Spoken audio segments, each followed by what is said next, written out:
and welcome to Just One More Watch, and welcome today to another review of a retro Citizen dive watch. Now, I gave the last one, the Barnacle, a bit of a panning a few weeks ago. I thought it was boring with a capital B, but it seems that most of you disagreed with me and were quick to tell me that in the comment section. That's okay, I forgive you, you can't be right all the time.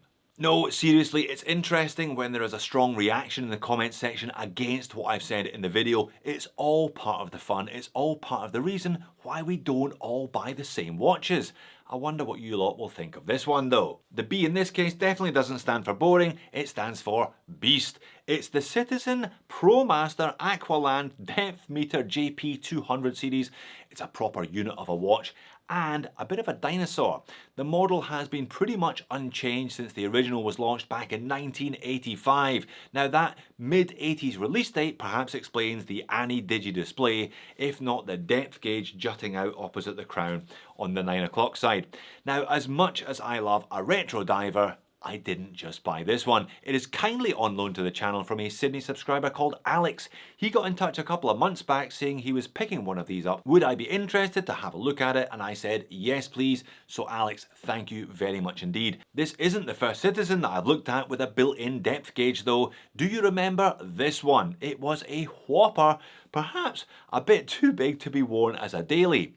This Aqualand, well, despite first impressions, it's almost a little bit sensible. Let's flip the camera and have a look at it. Right, let's start with price today because it always helps to add context, and today we are talking Aussie pesos.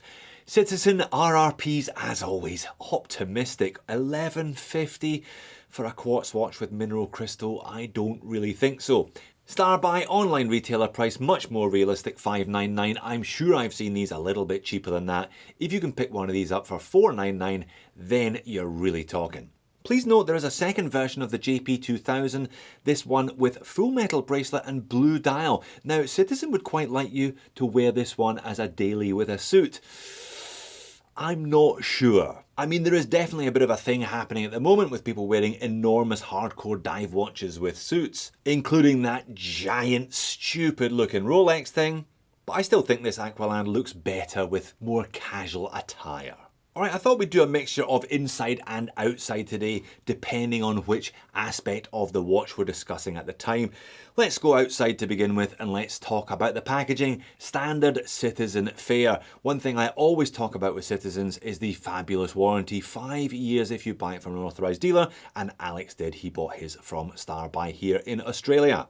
And I gotta say right off the bat, I love the colour of the dial. It is a full lume dial, the lume is pretty amazing, I'll show you it shortly, but it has this gorgeous soft lemon yellow colour all of the time, unlike any other full lume dial that I've seen, I'll be honest. Combined with the black bezel insert, the black hands and that grey PVD case, this version looks awesome. And this version is a JP2000-17W featuring the caliber C520. But it does feature a couple of things you don't normally find inside the box of a Citizen. The first is this bizarre looking little strap, more on that later. The second is an innocuous looking piece of white paper. If I flip it over though, it's got a picture of a battery on it. I cannot remember the last time I reviewed a Citizen that wasn't either automatic or eco drive, but there you go. I guess this one is showing its roots there back in 1985, when everything had a battery. And there it is, as discussed. I think this is a great colour variant, that lovely kind of pale straw lemon dial, black bezel insert and this grey PVD crossed hatch bezel there. You can see all the pushers and the crown also having a PVD coating. Now, Citizen claim this is a 50.7mm diameter watch, and I guess it is if you're measuring it across the midline. But we don't tend to measure watches across the midline like that, do we? Or we would have to include the crown in your kind of average 3 o'clock crown setup watch every single time, and we just don't. Across the diagonal, I measure it at a much more reasonable 44.6. In fact, I don't think it's any bigger than a Casio Duro, really. I mean, what do you think? Which of those two watches looks larger to you? The Casio is slightly false because it's all dial and a big bezel, whereas the Citizen's dial and bezel actually sit inboard of the case. But yeah, it's definitely no more unwieldy than a Duro, put it that way. So then I'm going to call this one at 44.6mm in diameter, 14.6mm thick, which is chunky, but it's not too bad. 24mm lug width though, you can tell this is a hardcore diving tool. When was the last time you heard me say 24mm lug width? Not a lot of people have a lot of straps in that size. However, the saving grace, 47.6mm lug to lug. That is not bad at all, certainly not bad at all for a watch with a 44 plus diameter dimension. Now on the supplied rubber strap, without that extension that you saw a couple of minutes ago, this one weighs in at 109 grams. 200 meters of water resistance. You can see divers with an apostrophe, so it's ISO rated. And as discussed, it features a caliber C520. Case finish, well, this is the third time I've mentioned it, but PVD kind of gunmetal grey looks great. Bezel action on this one is also really nice. 60 click unidirectional dive time, has to be unidirectional and has to have a loom pip to receive ISO certification. So we have 3 pushers on this one plus a knurled crown, knurl kind of cross hatch to match the bezel. They chose to put the crown at 4 o'clock to balance out the other pushers. They could have put it at 3, but they chose 4 to keep the whole dial roughly symmetrical. I think a good move on Citizen's part. Case back is fairly simple and doesn't feature the ProMaster logo. I think older models of this series featured the ProMaster logo, but this one doesn't. It's all pretty straightforward. Does say service center repair only. I'm not sure that necessarily applies considering it's just going to be a battery in here every 3 years on average. Strap, now the strap on this one I believe is polyurethane, very soft, very comfortable and quite flexible. Nice bit of bounce to it as well. It's also very long, plenty of holes here for the larger wristed or to put it over the wrist of a wetsuit I guess. Chunky though, chunky retainers. One of them's fixed, one of them is movable, and that is a chunky Panerai style buckle and tang there. At least they have colour matched it, but yeah, it is bulky on wrist, no getting away from that. I'll show you in just a minute or so. But what of that other little stumpy strap that I showed you earlier on? Well, I'm sure you worked it out. It's an extension, I guess, for dry suits perhaps, or really, really bulky wetsuits. If you're struggling to wrap the original band around your arm, then you add in that little extension. It's actually very neat. It all fits beautifully. The angles all work rather well. And I reckon with the extension engaged, you'll be able to get this one around your thigh, never mind your wrist. While we're outside, let's have a look at the dial and the hands next. I think this is a great colour scheme on this one. The lemony yellow really suits the black and the grey beautifully. Everything is just printed on. Obviously the digital display dominates the top half of the dial, but they've still managed to put truncated hour markers beyond that. Those markers are crisply printed in black all the way around, with little tips on the 3, the 6 and the 9 helping with alignment. Classic Citizen ProMaster handset here.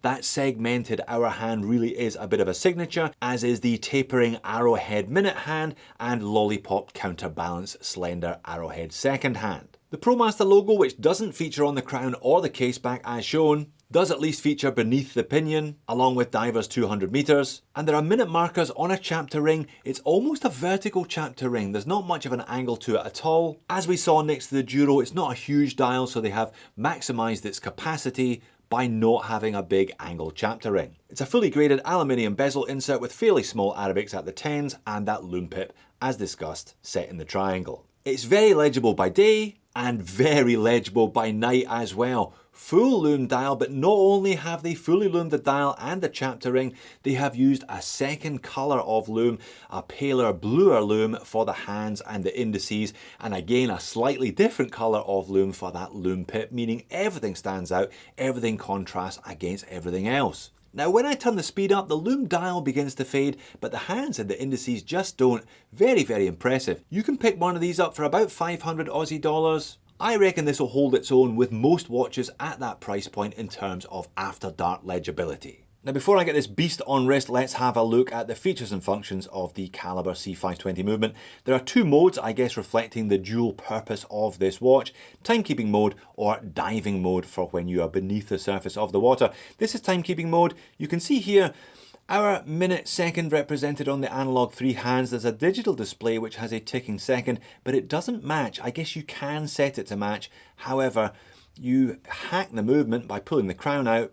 It won't stop the digital seconds ticking away. So if you want to get them to match, it will only match as long as those 2 are in sync. If you hack the movement again, they go out of sync. Press this bottom left button and you have an alarm here. Press it one more time and you have a stopwatch. Very nice indeed. You can time whatever you like, start, stop, and reset. Also capable of doing laps, by the way.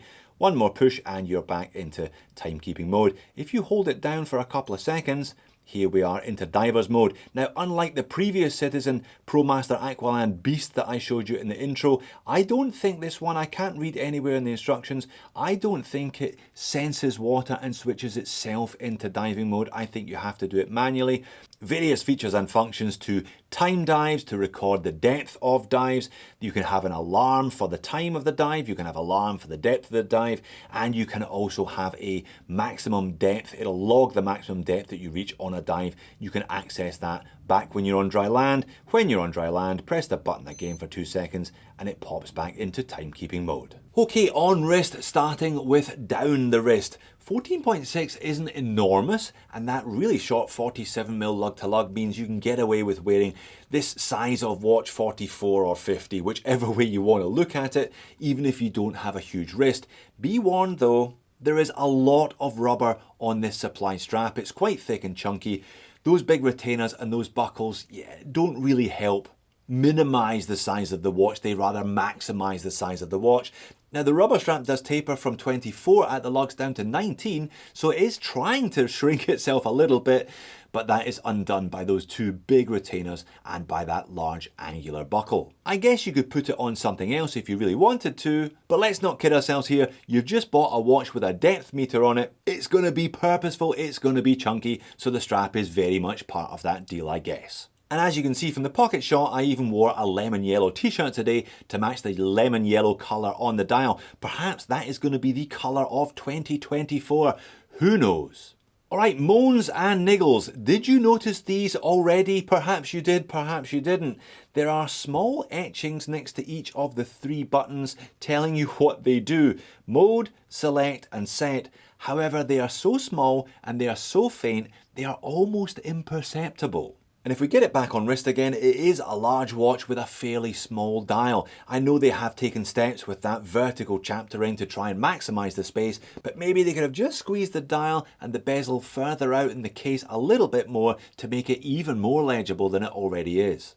But overall, I like it, and the AniDigi module gives it an extra layer of utility that actually means it's almost sensible. It's got that kind of stopwatch and alarm feature that's always quite useful to have on your wrist, just like the Seiko Arnie. I think the Arnie, despite the lack of depth meter, is probably this watch's closest rival. Japanese, big brand, AniDigi, very much 80s inspired. The Arnie is considerably larger despite the fact that it doesn't have that depth meter sticking out at the 9 o'clock. Very similar in terms of features though, but the Arnie has a light whereas the Citizen does not. Perhaps it doesn't need it with that full lume dial. Whichever way you decide to go, I think these old school 80s AniDigi dive throwback watches are a riot and definitely not boring in the slightest. So there you have it, another day, another retro diver, but not this time a reissue, one instead that has been in production continuously for close to 40 years. They're stretching it a little bit, I think, suggesting it's a suit and tie watch though, unless that suit is a diving suit of course, and if you do wear it to the office, you'll be sorted if the water cooler springs a leak. While you're here, why not check out my review of the original enormous Citizen Beast, or this watch's most obvious rival as far as I'm concerned, the Seiko Arnie. Thanks for watching, I hope to see you all again in a future video.